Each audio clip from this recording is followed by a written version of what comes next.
अस्सलामुअलैकुम वरहमतुल्लाह।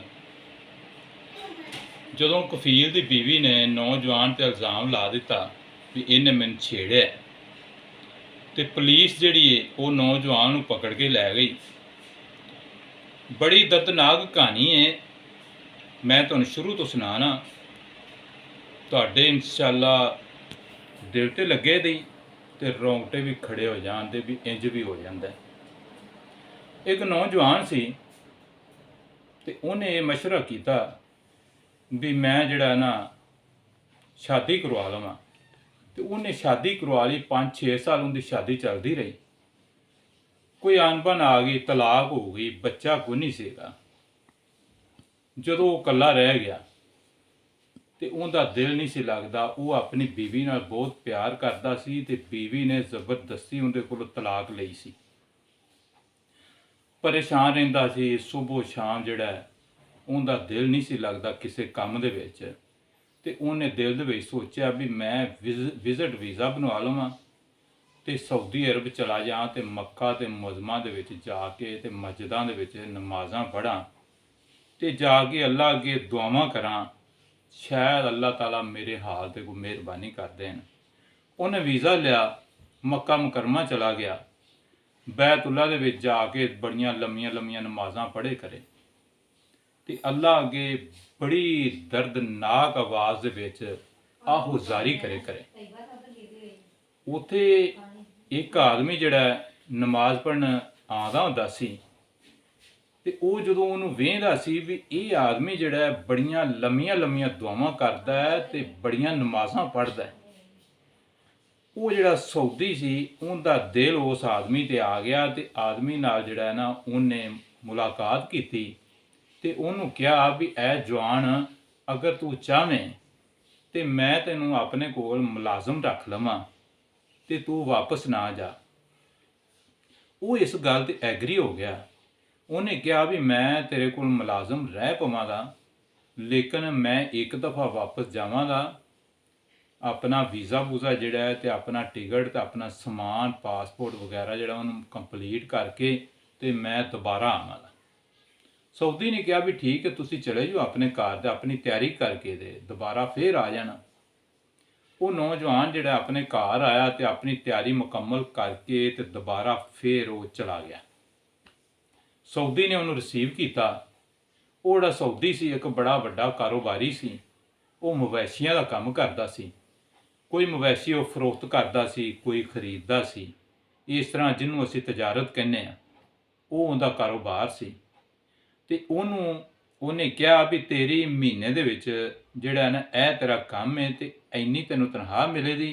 अगर मजीद तू काम करना है मेरे नाल तजारत दे विच ते मैं तैनूं हर सौदे का कमीशन भी देवां करांगा। जदों महीना पूरा होया ते उन्हें उन्होंने पैसे दिते, लेकिन वो जवान ने कहा भी मैं पैसे जिहड़े ने ना अजे नहीं लैने। मेरे पैसे तुसी अपने कोल रखो, बल्कि हर महीने अपने कोल ही पैसे रखो ते एक तुसी नोटबुक बना लवो, उहदे उत्ते मेरा खाता ला देवो। जिन्ने जिन्ने मेरा कमीशन ते पैसे बनते जावन ते तुसी वो लिखते जाए। जदों मैं अपने घर वापस जाना होवेगा मैं तुहाडे कोलों सारे पैसे जिहड़े वसूल कर लवांगा। वो सऊदी जिहड़ा सी वो मुतमिन हो गया। उन्हें कहा ठीक है, तुसी काम करो ते मैं तुहाडा लिखता जावांगा। जिन्ना जिन्ना तुहाडा कमीशन बनदा है ते हर महीने की तनख्वाह जो मैं तुहानूं देना होवेगा वो लिखता जावांगा। वो इस तरह ही आ। चंद साल जिहड़े ने ना उन्हां दे गुजर गए।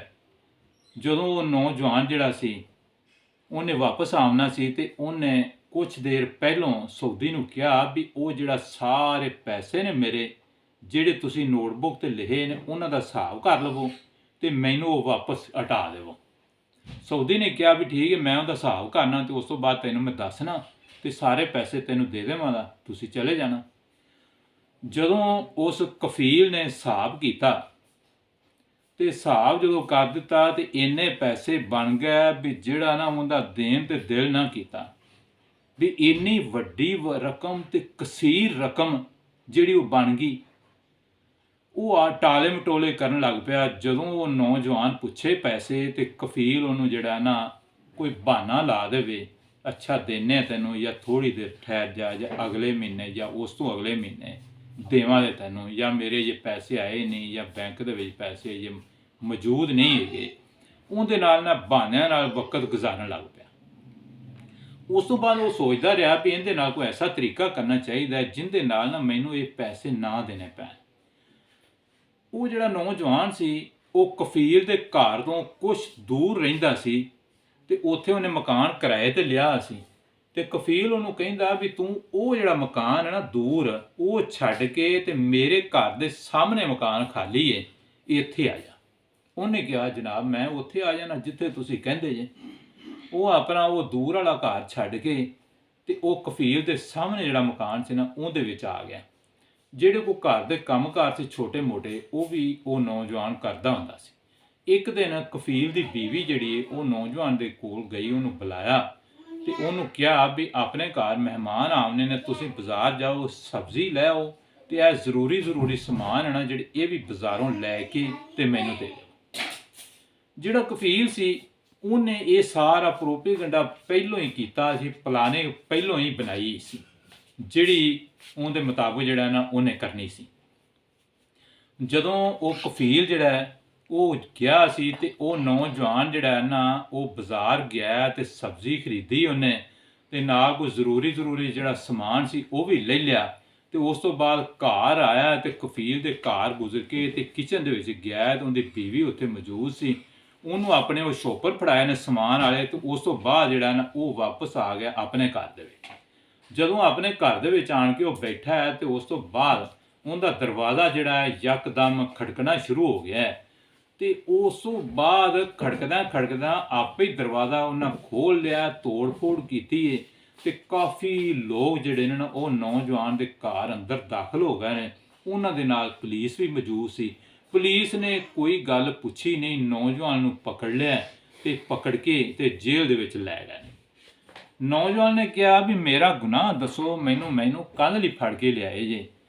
ਤੇ ਪੁਲਿਸ ਵਾਲਿਆਂ ਨੇ ਦੱਸਿਆ ਵੀ ਤੂੰ ਜਿਹੜਾ ਹੈ ਨਾ ਤੇਰੇ ਤੇ ਇਹ ਇਲਜ਼ਾਮ ਹੈ, ਕਫੀਲ ਨੇ ਕਿਹਾ ਵੀ ਮੇਰੀ ਬੀਵੀ ਨੇ ਇਹਨੂੰ ਸੌਦਾ ਲੈਣ ਘੱਲਿਆ, ਤੇ ਉਸ ਤੋਂ ਬਾਅਦ ਇਹਨੇ ਜੋ ਸੌਦਾ ਵਾਪਸ ਕੀਤਾ ਤੇ ਮੇਰੀ ਬੀਵੀ ਨਾਲ ਇਹਨੇ ਜ਼ਬਰਦਸਤੀ ਕੀਤੀ ਹੈ ਤੇ ਜ਼ਿਆਦਤੀ ਕਰਨ ਦੀ ਕੋਸ਼ਿਸ਼ ਕੀਤੀ ਹੈ, ਤੇਰੇ ਤੇ ਇਲਜ਼ਾਮ। ਉਹਨੇ ਕਿਹਾ ਵੀ ਮੈਂ ਕੋਈ ਜ਼ਿਆਦਤੀ ਨਹੀਂ ਕੀਤੀ, ਮੈਂ ਤਾਂ ਉਹਨੂੰ ਹੱਥ ਵੀ ਨਹੀਂ ਲਾਇਆ, ਤੇ ਮੇਰੇ ਤੇ ਇਲਜ਼ਾਮ ਹੈ।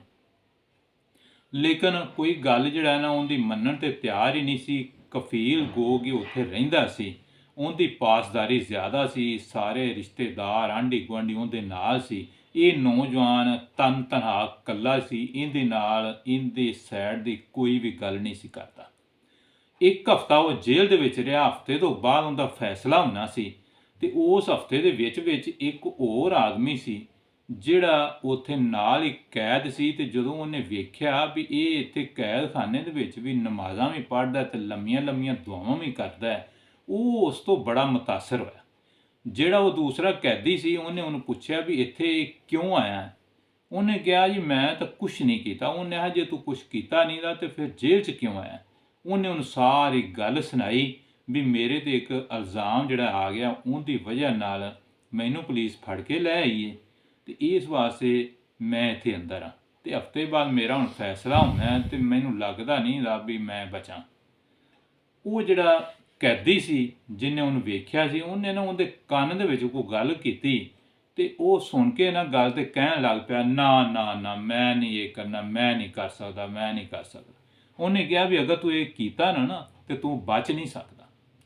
ਹਫ਼ਤਾ ਪੂਰਾ ਹੋ ਗਿਆ, ਉਹਨੂੰ ਅਦਾਲਤ ਦੇ ਵਿੱਚ ਪੇਸ਼ ਕੀਤਾ ਗਿਆ। ਕਾਜ਼ੀ ਨੇ ਜਿਹੜਾ ਉਹ ਸਾਰੀ ਗੱਲ ਉਹਦੇ ਸਾਹਮਣੇ ਰੱਖੀ। ਜਿਹੜਾ ਕਫੀਲ ਸੀ ਉਹਦੀ ਬੀਵੀ ਵੀ ਮੌਜੂਦ ਸੀ, ਤੇ ਉਹਦੀ ਬੀਵੀ ਦੇ ਭਾਈ ਵੀ, ਬੱਚੇ ਵੀ, ਪੂਰੀ ਫੈਮਿਲੀ, ਸਾਰੇ ਰਿਸ਼ਤੇਦਾਰ ਵੀ ਉਹਨਾਂ ਦੇ ਨਾਲ ਮੌਜੂਦ ਸਨ। ਤੇ ਕਾਜ਼ੀ ਨੇ ਉਹਨੂੰ ਪੁੱਛਿਆ ਵੀ ਹਾਂ ਬਈ ਤੇਰੇ ਤੇ ਇਹ ਇਲਜ਼ਾਮ ਹੈ ਵੀ ਤੂੰ ਜਿਹੜਾ ਨੇ ਇਹਨੂੰ ਛੇੜਿਆ ਇਹਦੀ ਬੀਵੀ ਨੂੰ। ਉਹਨੇ ਕਿਹਾ ਜੀ, ਉਹ ਚੁੱਪ ਰਿਹਾ, ਤੇ ਉਹਨੇ ਕਿਹਾ ਮੈਂ ਨਾ ਕੋਈ ਗੱਲ ਕਰਨੀ ਚਾਹਣਾ। ਉਹਨੇ ਜੀ ਕਹਿ ਦਿਓ ਗੱਲ ਕਿਹੜੀ ਕਰਨੀ ਚਾਹਦੇ ਜੀ। ਉਹਨੇ ਕਿਹਾ ਜੀ ਮੈਂ ਜਿਹੜਾ ਨਾ ਇਹਦੀ ਰਜ਼ਾਮੰਦੀ ਨਾਲ ਹੀ ਇਹਨੂੰ ਛੇੜਿਆ, ਤੇ ਬਲਕਿ ਇਹ ਸਿਲਸਿਲਾ ਨਾ ਸਾਡਾ ਕਈਆਂ ਮਹੀਨਿਆਂ ਤੋਂ ਚੱਲਦਾ ਹੈ ਪਿਆ। ਇਹ ਅੱਜ ਪਹਿਲੀ ਦਫਾ ਇਹਨੂੰ ਮੈਂ ਨਹੀਂ ਛੇੜਿਆ, ਤੇ ਕਈਆਂ ਮਹੀਨਿਆਂ ਤੋਂ ਜਿਹੜਾ ਨਾ ਇਹ ਮੇਰੇ ਨਾਲ ਚੱਲਦੀ ਹੀ ਪਈ, ਤੇ ਇਹਦੀ ਰਜ਼ਾ ਨਾਲ ਹੀ ਸਾਰਾ ਕੁਝ ਹੁੰਦਾ ਹੈ, ਤੇ ਇਹਦੀ ਇਜਾਜ਼ਤ ਨਾਲ ਹੀ ਹੋਇਆ। ਜਦੋਂ ਉਹਦੀ ਬੀਵੀ ਨੇ ਇਹ ਸੁਣਿਆ ਵੀ ਮੇਰੇ ਤੇ ਕਿੱਡੀ ਵੱਡੀ ਗੱਲ ਆ ਗਈ, ਉਹ ਧੜੱਲ ਕਰਕੇ ਜ਼ਮੀਨ ਤੇ ਗਿਰੀ ਤੇ ਬੇਹੋਸ਼ ਹੋ ਗਿਆ।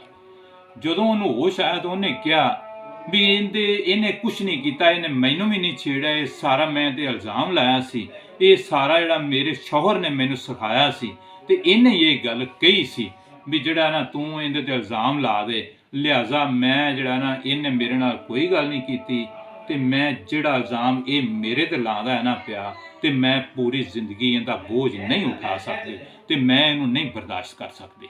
ਲਿਹਾਜ਼ਾ ਉਹ ਇਹ ਗੱਲ ਜਿਹੜੀ ਜਦੋਂ ਔਰਤ ਨੇ ਬਿਆਨ ਦੇ ਦਿੱਤਾ ਕਫੀਲ ਦੀ ਬੀਵੀ ਨੇ, ਤੇ ਉਹ ਜਿਹੜਾ ਨਾ ਆਜ਼ਾਦ ਹੋ ਗਿਆ। ਉਸ ਤੋਂ ਬਾਅਦ ਉਹਨਾਂ ਕਫੀਲ ਨੂੰ ਪਕੜ ਕੇ ਤੇ ਜੇਲ੍ਹ ਦੇ ਵਿੱਚ ਡਾਲ ਦਿੱਤਾ। ਅਗਲੇ ਹਫਤੇ ਉਹਦਾ ਜਿਹੜਾ ਨਾ ਫੈਸਲਾ ਸੀ। ਜਦੋਂ ਉਹਨੂੰ ਪੇਸ਼ ਕੀਤਾ ਗਿਆ ਤੇ ਇਸ ਨੌਜਵਾਨ ਨੂੰ ਕਿਹਾ ਵੀ ਹਾਂ ਬਈ ਤੇ ਇਹਦੇ ਬਾਰੇ ਕੀ ਕਹਿਣਾ ਹੈ, ਇਹਨੂੰ ਸਜ਼ਾ ਜਿਹੜੀ ਹੈ ਨਾ ਇਹ ਲੱਗਦੀ। ਉਹਨੇ ਕਿਹਾ ਜੀ ਇਹਨੂੰ ਸਜ਼ਾ ਨਾ ਦਿਓ, ਮੈਂ ਕਾਫੀ ਵਕਤ ਇਹਦੇ ਨਾਲ ਕੱਢਿਆ, ਇਹਨੂੰ ਮਾਫ ਕਰ ਦਿਓ। ਤੇ ਅਦਾਲਤ ਨੇ ਫੈਸਲਾ ਕੀਤਾ ਵੀ ਜਿਹੜੇ ਉਹਦੇ ਪੈਸੇ ਨੇ ਉਹ ਸਾਰੇ ਇਹਨੂੰ ਵਾਪਸ ਕੀਤੇ ਜਾਣ, ਬਲਕਿ ਉਸ ਤੋਂ ਜ਼ਿਆਦਾ ਉਹਨੂੰ ਢਾਏ ਗਏ ਪੈਸੇ। ਤੇ ਉਹ ਜਿਹੜਾ ਨਾ ਆਪਣੇ ਸਾਰੇ ਪੈਸੇ ਲੈ ਗਏ ਤੇ ਆਪਣੇ ਵਤਨ ਵਾਪਸ ਆ ਗਿਆ।